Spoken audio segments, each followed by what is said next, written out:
disc golfers, welcome back to Caddy Chat with Jake and Josh. I'm your host, Jacob Arvidsson, joined as always by Josh Wood. We're here for week 20. Wow. Yeah, and we're happy to be here. Hopefully you guys are too. Thanks for tuning in. What do we got in the show today, Josh? Yeah, today we're going to recap the Open at Austin from this last weekend. A lot's happened there. It was a pretty good weekend of golf and some other extracurricular activities. And then we'll look ahead to Texas State's playing a new course this year. Also got reduced to a Silver Series.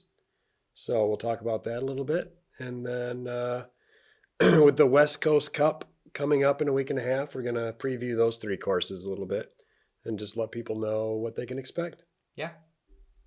So hopefully a fun show. We're looking forward to it. Yeah. First things first, the Open at Austin. Both sides, really. The women's side, FPO, was more of a two-horse race between two top dogs, Kristen and Paige. Yeah. That was kind of the highlight of it. Kristen fell off at the end and didn't end up being a factor at all in the final round, really. Katrina Allen ended up climbing up into second place, but Paige Pierce gets her first win in 8 months. It's interesting to think about because even with Kristen's dominance, I think there's still a strong contingent of people who call Paige the number one or call Paige the best FPO player in the world. Yeah. And I think you'd be hard pressed to argue she's not on the Mount Rushmore of FPO right now. I agree. For all time. So to say that she hasn't won in 8 months is interesting, and yes, to be slightly surprised that she won is interesting. Yes. But she won and she played well all weekend. Yeah, and there's a lot of variables that go into that in some weird context because she didn't play as much the last 2 years. She's been busy with lots of other stuff. Ever since COVID, she got involved in so many things that it took her away from the sport, I feel like. At least certainly not as much as she was involved, 4 or 5 years ago. So that factors into it a little bit. Kristen's been there week in and week out, battling it out. But yeah, Paige hasn't been. And when she is there, whether she's just not focused or what, she sure hasn't looked like Paige a lot. So it was nice to see her get in her form again and play some good disc golf. Yeah, I think that's a good point. I think the last time we saw vintage Paige Pierce was when she was making that hard push to be the first 1,000 rated female ever. And then that didn't happen. She fell off at the last second, and yeah, we haven't really seen vintage Paige since, but she picks up a win here, and it's good to see. And thinking back, we've had 3 Pro Tour stops this year, and we've had Katrina Allen, Kristen Tatar, and Paige Pierce. Yeah. The last 3 world champions have won the first 3 Pro Tour events. Not surprising, but I think that's good for the FPO sport. It is. I think it's good to see.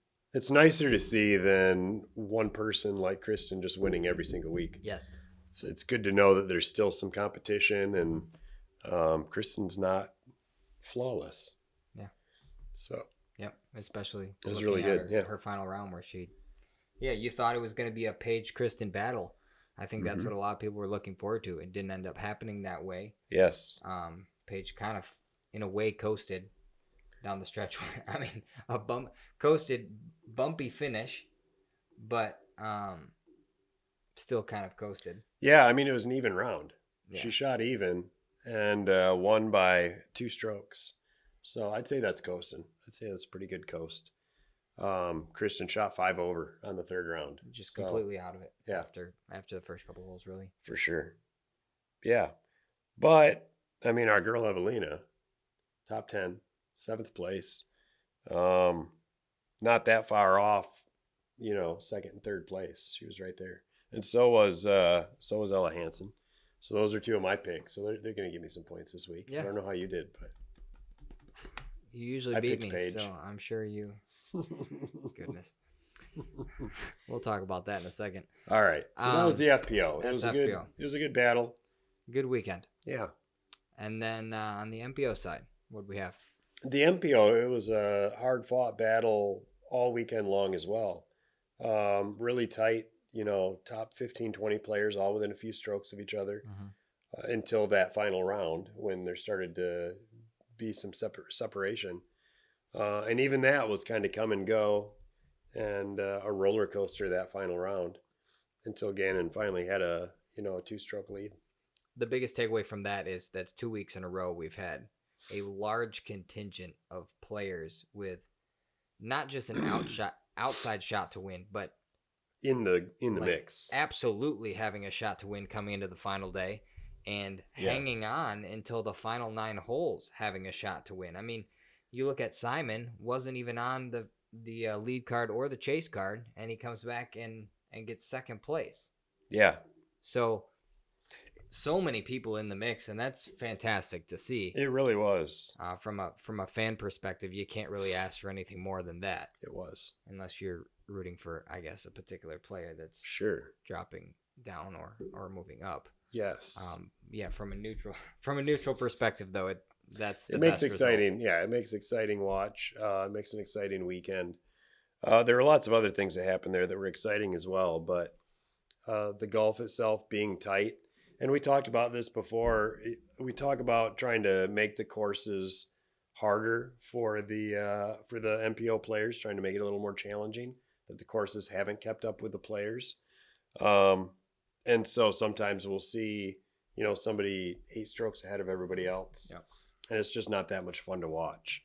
So we talked about this course last week. And we were very nervous. Yeah. And I think even though those scores were tight, I don't think it's necessarily indicative of the course, the level of difficulty on the course. I think what we're seeing this year, and we've seen gradually increasing the last couple of years, is this whole new generation of disc golfers coming into their own and starting to really put the pressure on at the top level. Yep. So whereas, 5 years ago, we would talk about Ricky, Paul, Simon, and Eagle, and it was kind of those 4 that were really head and shoulders above the rest when it came to distance, when it came to winning percentage, when it came to, circle 2 putting, just draining everything. And you can kind of throw Chris Dickerson in there too, but it was the terminology was the 1050 boys. That was kind of right. 1050 boys. That's always what the term people threw around. Yes. And you could always see those 4 in the top. Yes. 10. Yeah. If not the top 5. They were always right up there at the very top. Always. And if I think we've slowly seen that expand to 5 or 6 guys, 7 to 8 guys. Now I think we're at a point where any given week there's 15 to 20 guys who have a really good shot at winning. And sure, certain courses might play to the styles of a certain chunk of that top 20, but yeah, on any given day, any given tournament, one of those top 20 have absolutely a shot to win. Yep. So in that regard, it was exciting. Yeah. I still hate the artificial OBs. I hate, we were talking about this. You mentioned the tall grass where they would paint a line around it. Yeah. And how annoying that is. And I really think on those first couple of holes, round 3, that cost Calvin the title. Uh-huh. Is being in the long grass just a couple of inches for no other reason than it's tall grass and we don't think people want to go in and look for it, or I think so. Whatever the case may be. I'm with you on this, Josh, absolutely. But I can hear the argument from the other side saying, 1, we don't want to waste time, flow of play, looking for lost discs. It's also very uncomfortable / unsafe / annoying to be throwing from inside a bush. I hear those arguments. I get it. But at the same time, don't throw in the bush is my take on that. And you won't have to throw from out of the bush. You understand what I'm saying? Yeah, no, I understand what you're saying. I think the way they paint these OBs, they're just stupid. Build a better course. Yes, and that's what we had said. And the argument is if you throw in there, you have to pitch out anyway. So you're going most of the time. So you're going to be taking that penalty stroke in a way regardless. So we're just Theoretically, right. speeding up the play is the argument for those artificial lines. Yeah. However, it takes away from, I don't know, it's That's called the game. artificial OB, and it makes the game slightly artificial in my opinion. Yeah, I agree. I don't think it's necessary. I get it in some circumstances, but like we were talking off air before the show, Josh, you look at D-Glow, which since Heinold took over has kind of toned down the artificial OB ropes on that course, and it's made it such a better play, isn't it? It's thick rough on the sides, and if you go in, you have to throw out of it. And if you decide you want to get risky and try and punch your way through, that's on you. It might work. It might turn into a triple bogey. Yeah. But the rough is the rough, and it's part of the course. Yeah. Because guess what? That's golf. Yeah, that's the game. Yeah. So at the end of the day, the excitement is great. The parity is great. We'll take that every day of the week. Yes. But there is still a heck of a lot of room for improvement for designing these courses. And so again, just a shout out to Neil. I would love to see his original layout and see what that looked like before it went back and forth 100 times. Yeah. And died the death of 1,000 qualifications. Yeah. Maybe we will someday. I can show you. Okay. All right. Cool. I like I'll that. show you after A couple the of show, shout Josh. outs though from the MPO side. You mentioned Austin Turner. Absolutely. With a great comeback from, where was he coming into the third round? He was way back. He climbed, I think, 13 or 15 spots in that final round. And we talked about Simon coming off the third card. Austin Turner was even farther Yeah. back, fifth card maybe. And he Way back had there. such a clean round until hole 17. He took a double bogey. And if he would have just parred it, he would have tied Simon for second. And I think in that situation, I would hope that he's watching scores and thinking, I need this right here. I need this birdie in order to have a chance to win. It's likely what happened because he nobody's- was playing fantastic. I hope nobody in that situation is playing for second place when it's that close. Right. If Gannon had been separating himself and you've got a chance to play for second there, then I think that's the smart decision because you can't win. Yeah. But he absolutely was in the hunt to win this thing out of nowhere. Yep. And yeah, I think that's what. And that's still, what so creates a finishing in double bogey. in fifth place was fantastic. But he What a great comeback. definitely deserves a shout out. He's fun to watch too. He was he was kind of a prodigy coming up several years back. Yeah. Big power lefty. He's from Texas, isn't he? A lot of skills. I don't know. I think so. But a lot of all the tools in the bag, really. He's from North Carolina. That's close, right? Close to Texas, yeah. Sorry to both states. I didn't mean that. But he kind of disappeared. He dropped off. I don't exactly know what happened. I'm not familiar with that story, but he dropped out of nowhere, kind of bounced around sponsorship wise. Now he's with DGA this year, just like Cole Redallen and Ricky. And Ricky? No. Yeah. I don't know that Ricky is with DGA. This is news to me. Sorry, can you cut that? Actually, no. But you're funny. Who was I thinking of? I don't know who you're thinking of, but he's on Andrew Marwood's on DGA. Yeah. But he's on DGA, so new bag, kind of new bag, new me for Austin Turner, and it's good to see him playing well. So, yeah, definitely worth a shout out. You wanted to shout out someone as well. Well, that's why I was thinking about Ricky. I wanted to shout him down though. I mentioned last week that I wasn't going to pick him because even if he did show up finally, I wasn't sure that he would be 100% and come out from swinging. Rightfully so. And boy, didn't he not come out swinging. He played pretty bad. He ended up 113th, and that's because he DNF'd. I think he would have been in 70th something if he would have parred his last 3 holes and finished the round. He would have been way down the leaderboard. Way down. Way down. And I think it might have been one of the first times in a long time he finished outside like the top 20. I'll have to go check that too. I'll call Statmando after this. The other fun stat from Statmando, not to interrupt you. That was fine. We're good. You good talking Ricky down? Yeah. I'm just glad I didn't pick him. This was the first time ever that the winner of back-to-back Pro Tour events came off the chase card. Really? So it's never happened twice in a row before. Okay. I think we're going to see a lot more of it Fun stat with for these you. tight tournaments. So that's We'll see. We'll see with this new new course they're playing next week. We'll see if it's tight again. absolutely. All right, quick before we jump into Texas State's our picks and kind of a little course insider preview for those of you that nobody's seen the course before, really, for the most part, not on tour at least.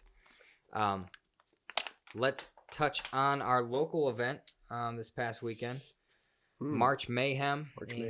Garfield Park in Much Grand mayhem Rapids. was had.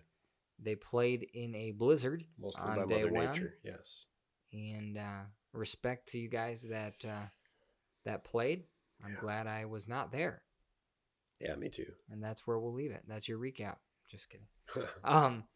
MP40, only 2 guys played, but they 2 fun guys. But 2 great golfers. But they played very well. Good battle. Jeff Keeley, Zach Vaughn. 2 strokes separate them at the end, but they each shot over 1,000 the first round and then kind of came back down to earth the second round. But a good battle was had in the midst of a blizzard. So So good for them. Jeff ended up taking the win there. He beat him by 1 stroke in each round.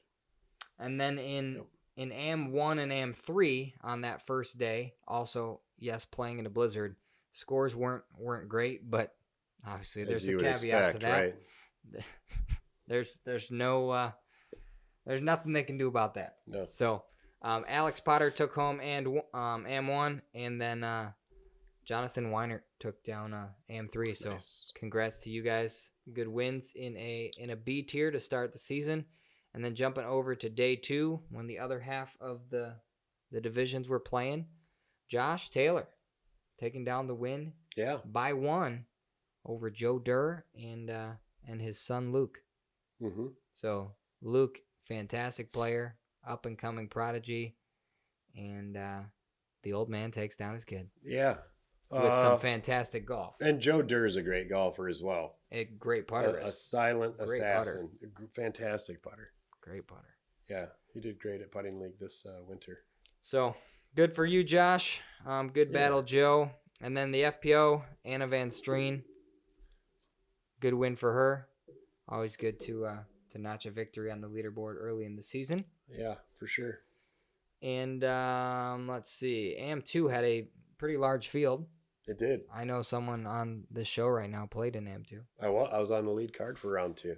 That's all we're going to say about my weekend. Sam Odell took the win. From the chase card. Okay. So that was going to be my question. What any insight on what went down? I played with him the first round, and we tied on the first round.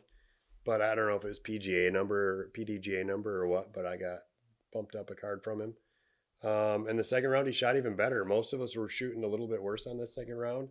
The wind picked up. The conditions were a little more difficult, and he came out and shot 1 better than the first round. So He was playing well.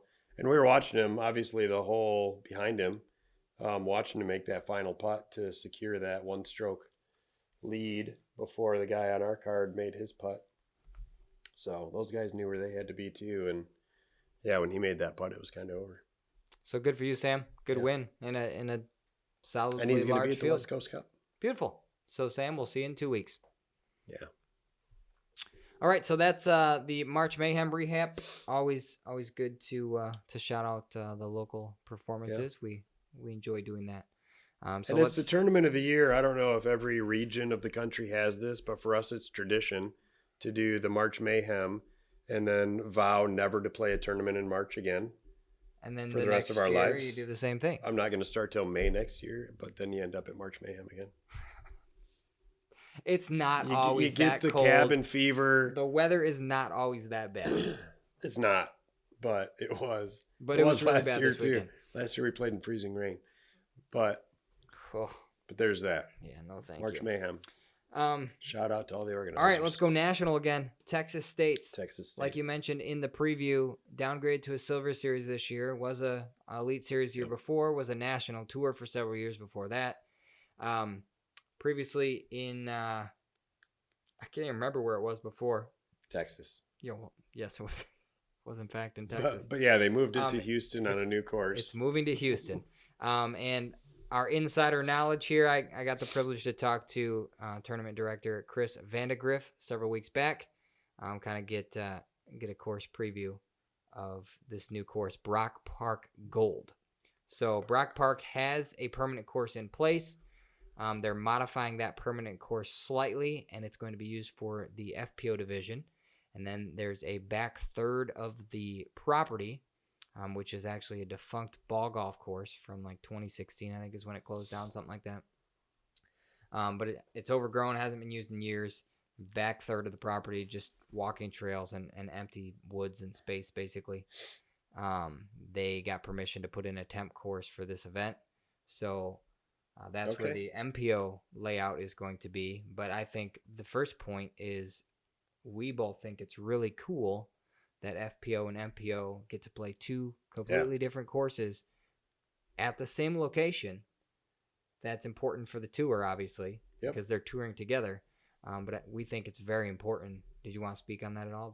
I will. I think there's so many positives about this. Number one, when the FPO is playing a modified version of the MPO course, I feel like they're always kind of in the shadow of the MPO and don't perform nearly as well. I don't know if it's nerves or what it is, just something mentally that they just don't seem to do as well. When they play separate courses, I feel like the women tend to play better. They tend to be more comfortable. It's their show. Yeah. I also think this works out as a huge positive for coverage, because now everybody who loves to consume content is going to say, oh, they're playing a different course that I can watch some people throw disc on. Yep. So they're going to be more likely to watch the FPO coverage, even if they're not regular watchers. So, yeah, I'm excited about that. And then the other part of that, when the women do have to play on the MPO course, which is quite often, they have different tee pads a lot of time, and the pars are adjusted. But that's kind of ultimately put out a good article about 2 months back on this. But it was about the par thing. It's difficult to do when they're on the same course and you're just shortening tee pads. Yep. If you're just making it a 200-foot smaller hole, it's just not the same hole. And it's not the same. It's artificial. Well, and we already shared our thoughts on artificial and disc golf. So a little bit more of a preview for you. The course is going to be large, over 10,000 feet, high par number, but distance is going to be important, is what Chris told me, but he thinks that hitting your accuracy, hitting landing zones is going to be equally as important as distance. Okay. So that's always a lot of elevation changes I heard on this one. Yeah, so Houston doesn't, for those of you that have been to Houston or are familiar with the Houston area, it doesn't have a ton of elevation right on the Gulf. It's relatively flat. But this property has several elevation changes, and this course features them on basically every hole in some facet, whether the green is elevated, whether the tee is elevated, whether thrown over a valley, something. It's usually incorporated, so that'll be cool to see. And most of the greens apparently are influenced by the elevation, so you're going to see a lot of slopes around the basket, which will impact up shots a lot and approach decisions. The signature hole that they were pointing to, I think, was hole 3. And it's kind of a pyramid-shaped green is how he described it to me. So there's just different slopes on each side, if that makes sense. Yeah. The bass is kind of on a plateau, but there's a different slope, not just a round hill, but kind of a triangular shaped. Yeah. Okay. So look out for that. Interesting. I hope there's some practice rounds coming up in the next day or two. But he didn't say a whole lot about artificial OB, so that got me and Josh pretty excited. Yeah. I'm optimistic. And the other big thing, here's something we wanted to point out to you guys. As opposed to what we saw at Harvey Penick this past weekend for the Open at Austin, with a brand new course that no one's ever seen before or set foot on. This course, also a temp course, they took the time to put it in last year, run a small event for local pros around the greater Houston area to come in, play it, have fun in a competitive tournament, but then also give their feedback, and they made their tweaks from there, from players that know the area, that are good players and that they trusted their feedback on. So I think that's a key point. And we have a lot of hope that I do have some. that kind of takes it to the next level, and you can avoid the situations where you have to use artificial OB to keep scoring down and keep things competitive. So yeah, we're talking this course up, and here's hoping, man. It might stink, but I hope when they got that feedback, it wasn't just local pros, but also some guys from the top 20. Well, Texas does have several high-profile players. Sure. So there's that. In Houston, probably. Yeah, and this one is also presented by Lone Star Disc. So is that the third one in a row? Second or third. Austin was presented by Lone Star Disc. Yeah. But my point is, if Lone Star's involved, maybe they had feedback from Emerson, Nico, that kind of contingency. I've been liking Nico this year. He's been playing well. Is he going to be a fan favorite by the end of the season? Maybe. New bold prediction? No.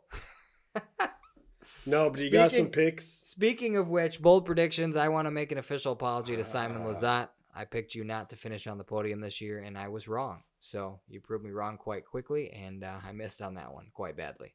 And I'm very thankful. He still hasn't won Worlds yet, so not yet. There's that. Not yet. He's got a few months. All right, so discussion topic for the day to round out the show. Want to do a? Did you want to make some picks for Texas State? No. You're not going to pick anything? No, because I'm sad about the bold predictions. Yes, let's make some picks. Thank you, Josh. I'm picking some stuff, man. All right, I'll knock mine out. Okay. Since my picks are generally more accurate. Not. MPO. Josh is already shaking his head as I pull out my paper. Kevin Jones is going to win MPO. I like it. I like it so much. Little bold, but I think he can do it. I don't think it's that bold. If you look at the last... Distance and accuracy is what stood out for me. In the last 4 weeks, he's been in the top 10 every week. Kevin Jones, you're going to win this one. I'm happy for you. Kyle Klein is going to take second. Love it. Calvin Heimberg is going to take third. And Matty O, continuing his streak of fantastic performances without a win, takes fourth. I hope so. And then on FPO, I'm going outside the box here. Sarah Holcomb is going to win. Owen Scoggins taking second. Krista Tatar, can't pick against her, is going to be in third. And Missy Gannon in fourth. Man, those aren't great. Those are your really, MPO. really I thought good. you did really well. No, you're going to be surprised by the FPO performances this weekend. I would be surprised if that was okay. Sarah Holcomb coming back from the dead. Well, it's interesting because I've got Calvin Heimberg winning. Okay. Kevin Jones in second. What are you doing copying me? No, Kyle Klein. And then Kevin Jones in third. He copied my picks, guys. And then we're looking at him right here. I know. And then Vino Makala. I've been loving the way he's been playing, and I think I like it. I think he's just fired up enough from Austin to come out and crush it. It's a good pick. So those are my four. So Calvin, Kyle, and Kevin we got in common. All right. We'll see if Vino can beat Matteo. I'm fine either way because I love watching Matteo play good golf. That's one of my favorite things to do. He's one of my favorite players to watch. But anyway, FPO, Kristen's gonna win it. She's not gonna lose like that again. I've got Katrina, Olivia, Oliva, goodness gracious, Christina, Krista, Katrina. I've got Katrina winning second place. All right, so he has Kristen winning. He has Katrina Allen in second. That's right. Just to clear it up for you guys. Own in third. He's over here laughing at my picks. Own. And then Sarah Holcomb on fourth. Goodness gracious, Josh. I know. You're throwing all this shade at my insane. picks. And, I wasn't throwing complete shit. Well, the fact that you've got Holcomb in first and Kristen in third, I think is silly. Holcomb's going to win. She's coming back. She's coming in fourth. To win this event. It's going to be very fun to watch. Okay. No Paige, no Either Paul way, this it'll be weekend. fun. Yeah. So that's interesting. Right. Paige wins and then disappears. I'm sure it was planned. Like it was planned. Yeah, exactly. I'm sure it was planned. I'm sure it was. Stuff like that don't happen coincidentally. All right. Now to the West Coast Cup preview. Okay. Course preview. You got graphics flying below us of every hole? I do not. Oh, okay. I do not. You just want to talk about it? Yeah, we're just going to talk about it. All right. What course are we going to play first? We're playing Leprechaun Hollows first. I love it. That'll be the morning course to kick off the event. For those of you that haven't been there before, tightly wooded, shorter course, just under 5,000 feet, I believe, is the official measurement. But three or four par fours. There's been a tweak on hole 2 for those of you that are regulars. Being finished right now. We'll see how it looks for the tournament. I'm excited about that one. But multiple par fours. The most par fours of all of the courses will play. Yep. Shore Acres has a small handful. I think there'll be 2 of them Sunday. Yep. But Leprechaun Hollows has the most par fours, so that'll be interesting. Mm-hmm. The highest par, but definitely the tightest of the 3 courses, and the course with the ability to do the most damage to your score. But also, I think the most birdie opportunities, to where if you're on fire, you could probably have the best score there out of the 3 of them. Yeah, and that's what we were talking about this a couple weeks ago. It'll be very interesting to see with Leppy being first, if people will be more conservative to avoid getting punished by a course that can definitely punish you, or be aggressive knowing that if you want to get ahead of the field, that's where you want to do it. You get a solid 5 or 6 under, because the scoring really pull yourself away. The scoring separation can be absolutely be on that first course. Yep. So that'll be interesting to see. Yeah. But as far as course preview goes, yeah, you said a lot of birdie opportunities. Mm-hmm. I'd say 9 of the holes are legit. Like any level of player can get a birdie on them. Oh, I'd have to go through and count, but probably. Yeah, roughly 10, 11. Yeah, but they're there, like you said. 10 or 11 of them. The big preview points, I think, are really the par fours are the big preview points, and then maybe hole 17, the longest shot on the course. Yeah, it's pretty much at 450. But yeah, the par fours will be interesting, and they're all tight. They're all long and skinny. They're all tunnel based shots, basically. Yeah. If you can get through those with a par or maybe steal a birdie, even taking a bogey, you could be okay. Even taking a bogey on 1 or 2 of them. But those will be where rounds are won and lost, I think. Yeah.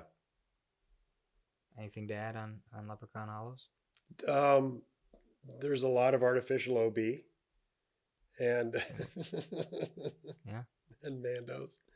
No, I think the Mandos and the OB are probably what's going to cost somebody their round at that course. That's what's going to prevent them from having a hot score. I can think of 3 holes off the top of my head where it's really easy to go out of bounds, and you could really hurt yourself. So if you're giving advice, those 3 holes, what holes should people watch out for? I'll give advice after I play my tournament. I'll give your advice now, Josh. Okay, fine. I would say there's 3 or 4 holes where, even though if you get just the right shot, it's a pretty easy birdie, you should probably play it for par. If you're not comfortable hitting a 5 to 10 foot gap 100 feet off the pin. So what holes are those? Hole 11 is the one I'm thinking of the most. Like, just, again, depending on how comfortable you're feeling that day and how warmed up you are, sometimes it's smart to just throw a putter over the fence and get it safe. So you have a nice easy upshot to take an easy par. Well said. And move on. Par is all but guaranteed if you play 4 par. Yes, absolutely. It's one of the easiest pars in America. No, probably not. But it's easy enough. It's easy enough to get your par. But if you miss that Mando and you're trying to save it from that drop zone, you're going to kick yourself. Yep. Same goes for hole 5. You really have to think about, did the numbers get shifted around? What number am I thinking of now? It's 5. 5 is the par 4. Yeah, that Mando can be a real pain in the butt as well. So you might be smart to just throw a putter out to that landing zone where the old, there's some sand there. There's a landing zone with some sand where an old basket used to be. So that one's probably going to save you a stroke if you can lay it up that way. Absolutely, yep. 7, is it currently 7? The long tunnel par 4? Yep. No, 8. It's 8 now. 8. It's been 8. It's been 8 for a year. For a year, but that's kind of new. I still think of it as 7. That's fair. Again, throw a slower disc. Keep it in the middle. don't try to kill yourself. You don't. That's not what I'm gonna do, but I think that's important you say that. That particular hole, you have a better chance at birdie by playing short than being aggressive than you do being aggressive and then trying to go short and tap in. Mm-hmm. It's much more beneficial to you and less punishing. Much more controllable. Yeah.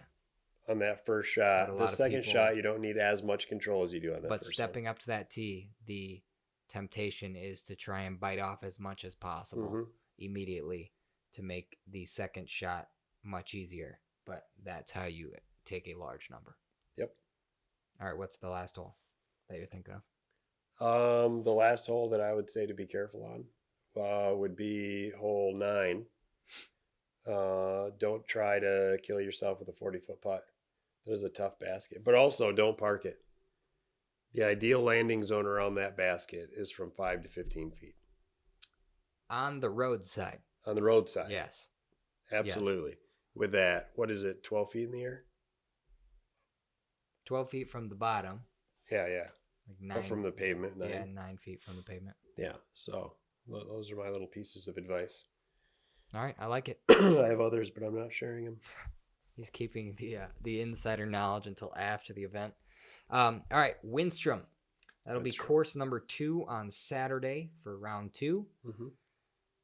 What's the insight? What's the preview on Windstrom? So Windstrom, like Leprechaun, we're playing longs. All All divisions will be playing longs for Windstrom. Like Leprechaun, it's a reasonably tight wooded course. Not nearly as tight, but also longer. Yep. I want to say 6,200 feet from longs. It's definitely longer than Leprechaun. Yeah. So it's a longer course, but there are no par 4s. Everything's a par 3. There's 4 holes really that you're going to want to play for par, in my opinion. Hole 6, hole 9, hole 13, and hole 15. Everything else is very attackable. Those 4 holes are the ones that are going to ruin your round because it's very easy. If you get aggressive. Yep. If you get aggressive. Because on hole 9, it's really easy to go out of bounds on your first shot or put yourself in such a horrible spot that you're pitching out and scrambling to get your 5. Yeah. Hole 6 is the same way. If you get off early, it's a really tough bogey save. Hole 6, there's OB is not an issue on. OB is not an issue on 6, but staying on the fairway is the issue. Yes. And it can very quickly become scrambling to save my bogey. Yep. Same with 13. 13 is all about managing your skip, making sure you don't skip flare off into the woods or shank it over. Absolutely a landing zone hole. Yep. Small landing zone. Setting yourself up for a nice easy pitch up. If you hit your landing zone, you're in position. If you don't, you are working real hard to get a par. Yeah.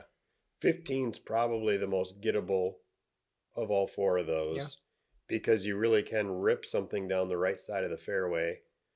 And as long as you land in the fairway, you might have a good look for a 2, but you're certainly going to get your 3. But you get off early and shank it or, stable something up to the left and get on those early woods on the left, you're in trouble. You're not going to save your par. And OB could come into play on that hole. It could. Especially on an errant putt or approach. I almost saw somebody go OB from the pad today. Just hyzered it up high. The wind caught it. Yeah. Took it over. So it is in play, but that's not what's going to do the damage on that hole. It's not often seen. It's going to be a tree that puts you off the fairway. Yeah, and specifically those woods on the left. Yep. I agree.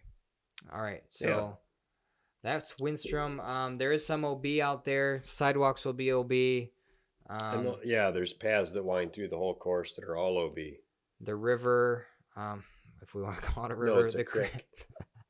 The small body of water that flows. Yep. OB on or over. Behind hole 5. In or over. That'll be OB as well as beyond that. Is the swamp in front of that casual relief? Yes. Yep. No penalty. Yep. No penalty there. But if you want to stand in the swamp, you may. Yeah, and I always stand in the swamp if I can, just because the size of that swamp. If you're taking casual, you're usually sacrificing 20 to 25 feet sometimes. Yeah. Do I want a 20-foot putt or a 40-foot putt? Yeah, that's painful when you land in the circle. But your foot will stink for weeks. It will. So that's winning. You've been warned. Anything else about about winning? Any score prediction you think? It depends on the wind a lot. I don't know what the wind is going to look like that day yet.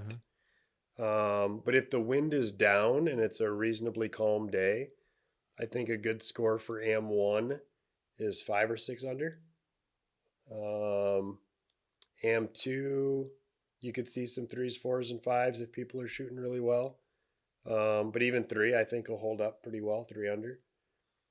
AM3, I think even is a good score. Even maybe 1 over. Yeah, I think even's gonna be the target if you're playing in that AM3 division. Yeah, I think that's a good analysis. I think my advice would be on that particular course, the handful of shorter birdie holes. If you've got to look, whether it's from 20, 30, 40, or 50, go hard on those birdie holes. Try and get your birdie if you can. And then, like Josh said, the few that are long par fours, just take the par. And if you do miss the landing zone, be okay with a bogey, especially on something like 13. Yeah, don't try to be a hero. Unless you're playing against me. But be smart on those holes. Go in expecting a par. And if you take a bogey, be okay with it. Yeah.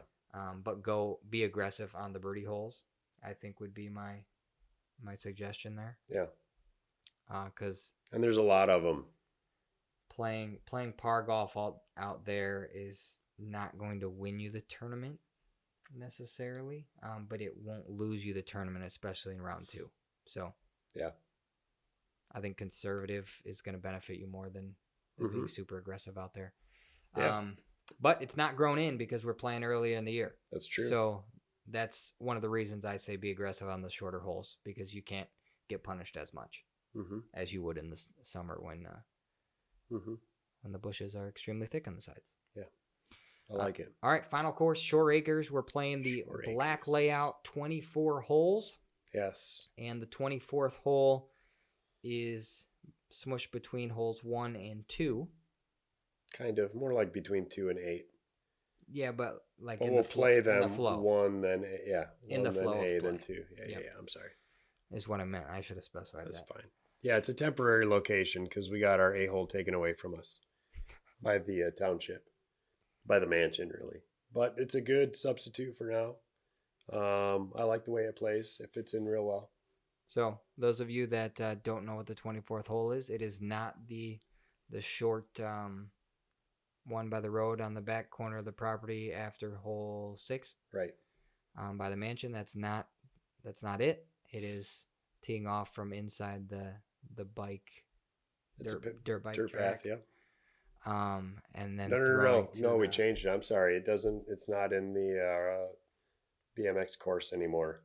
It's off to the side. After 1, no, you go across 2's fairway to the road there. And throw back down. And throw back down to the practice basket by the pavilion. You're throwing to the practice basket, though. Yes. Down by the pavilion. So that's correct. That's that 24th hole. Yep. And then from there, what else do we want to point out? Well, we did make a change recently. The board also had to move hole 6 black because of some just some township zoning stuff. They asked us to move it off the current location. So it used to be a pretty straight shot down the left side, 220, 240 maybe. Now we had to move it up the hill to the right, short of yellow. So whereas yellow's like 220 up to the right, this one's about 160 up to the right, sitting on the edge of the hill. So if you haven't played that yet, get out and practice it. That's going to take a couple runs at it. Yeah, it's dial it in, a new hole, look, brand new look. Yeah. I'm glad you brought that up because I had forgotten about that change. Everything else is the same. We got our par 4s on 14 and 18, which is, I think, great for tournament play because although 18 is pretty birdieable if you got the arm for it on yellow, 14's not. It's elite players that are getting their birdie on 14 yellow. You're talking when it's a par 3. Yeah. Oh, when it's a par 3. The yellow. Yes. Yeah. So playing black, it gives us all another opportunity for a birdie. For a birdie, is what I'm trying to say. Yeah. No, because you're not going to birdie 14 yellow. 18 yellow you could get. A 14 yellow is not going to happen. So I like the black layout for tournament play.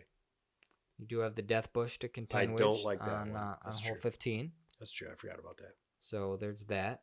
Don't land in the Death Bush. Yeah. Or you will come away bloody. Miss left. What else? I think that's it. It's going to be a great. We got tee times on Sunday. That's going to be fantastic. I'm happy about that. The alternates, for those of you that don't regularly play there, are going to I took that for granted. In my opinion, where you can win the event. Yeah. And especially, you said tee times, especially with tee times, those alternates come late in your round. Mm-hmm. You get a chunk of them after 15, right? Yeah. That's almost all of them. But then you get two at the very end. Two at the end as well. Yep. But they're all birdie opportunities. They're all shorter. The middle three are tight and they can hurt you. B is a tough birdie, man. All right, we have different opinions there. B is you're not getting B regularly. The point is that's where if you get your birdies, I'm talking about the ones down the stretch. Yeah. The last five. Yeah, the last a lot five. of good opportunities there. If you can come out of that 4 down through, yeah, you said B is tough. B can be tough, absolutely. Mm-hmm. Bonus birdie, I think. But if you get 4 out of the 5, 4 out of the 5, you are putting yourself in position to win down the stretch, which is, I think, the key there. There's birdies that you can get to solidify a win, or birdies that you can miss to give someone else a chance to come back. So hopefully we'll be looking at an exciting finish. Yeah. Where you're forced to go get a birdie on the last 2 alts to go win the event. I think that could be fun. It could be. Or not fun for someone. Oh yeah, or very frustrating. But yeah, that's Shore Acres Black 24. Any last minute advice you would give to someone? On shore? Yeah, sure. Play clean. Getting off the fairways on a lot of those holes is very punishing. Play clean. Is there a number that someone needs to hit at shore to win? Now, granted, they're coming in after playing Leppy and Windstrom, so... Right, so it's going to be hard to know what anybody needs to pull ahead of the other guy. But I think the hot rounds at shore for AM1, I think 5 to 7 under is really good for 24 holes.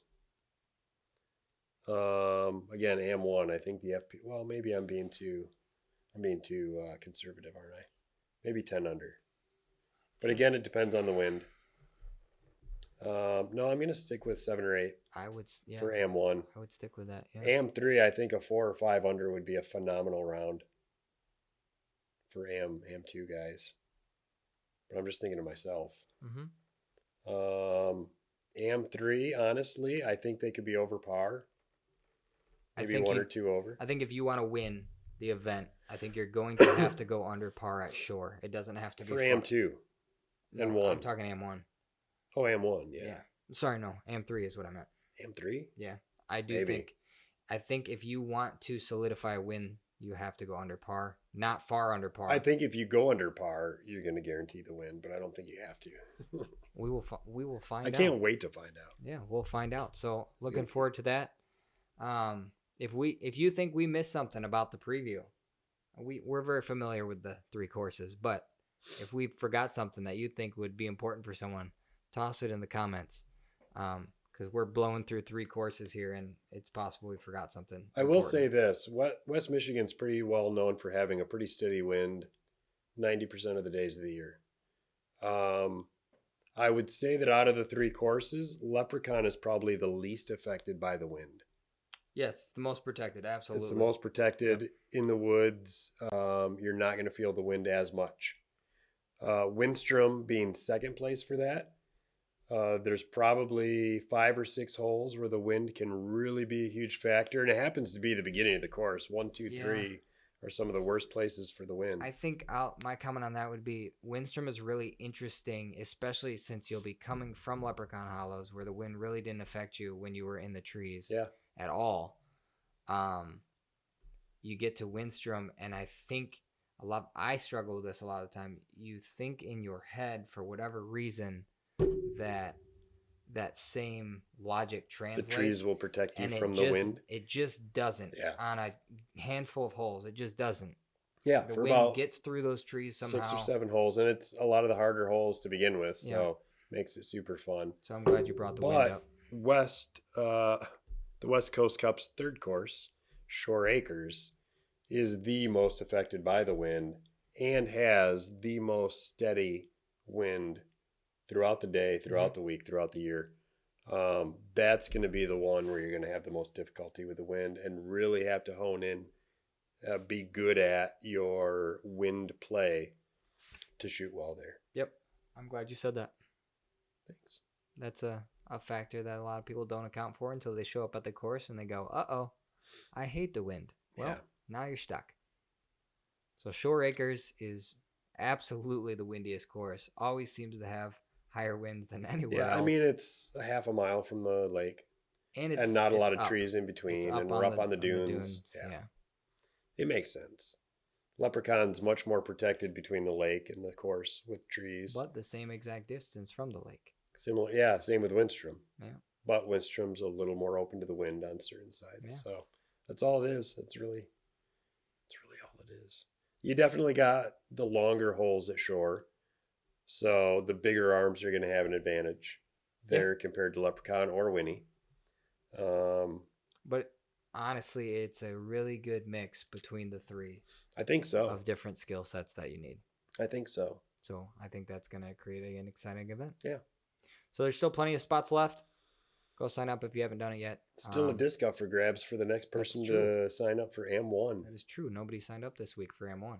We thought you had a J-Rod, but you went AM2 on us. Yeah. But so there's still that Raptor, that nice Z Raptor. Bright red, beautiful. Bright red flat. Josh loves it. He wants to throw it. So if no one signs up for AM1, Josh is going to get it. So don't let Josh get it. But that's it. That wraps up our show. Thanks for watching today for week 20 of Caddy Chat with Jake and Josh. We look forward to seeing you next week. Yeah, I hope you enjoy the Texas States this weekend, and we'll see you next week. And until then, keep your head in the game.